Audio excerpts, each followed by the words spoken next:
La situation dans l'Est de la République démocratique du Congo s'aggrave de jour en jour. Pourtant, on en parle de moins en moins.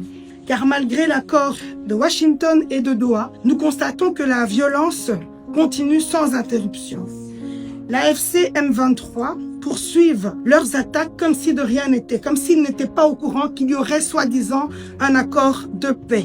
Devant l'ampleur et devant la durée de ces crimes, plus de 30 ans, le président congolais Félix Tshisekedi, hier, devant l'Assemblée générale des Nations unies, a parlé d'un génocide silencieux dont est victime son peuple, faisant écho à des massacres et aux rapports sur les projets d'effacement et d'extermination dans certaines zones de l'Est de la RDC où on voit vraiment que les populations sont massacrées pour que les Rwandais puissent prendre possession des richesses minières de la RDC. De plus, l'implication du Rwanda dans cette guerre n'est plus un secret pour personne. Seul M. Kagame persiste à le nier.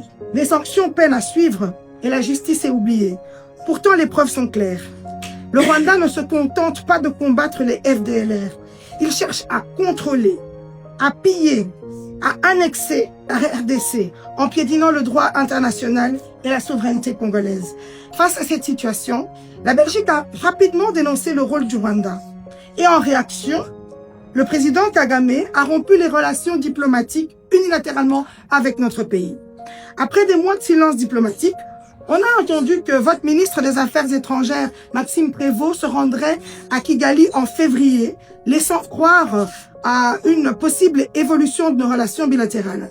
Mais pourtant, jusqu'ici, rien n'indique que l'implication du Rwanda est diminuée dans ce conflit et rien n'indique non plus leur volonté de mettre fin à ce conflit. Alors, dans ce contexte, il est essentiel que notre commission entende l'ambassadeur de la RDC afin d'obtenir une analyse officielle de la situation sur le terrain, de mieux comprendre les attentes du gouvernement congolais vis-à-vis de la Belgique et de l'Union européenne, d'évaluer les besoins humanitaires et sécuritaires qui sont urgents, d'envisager des actions diplomatiques ou parlementaires concrètes en soutien à la paix, à la justice et à la protection des civils.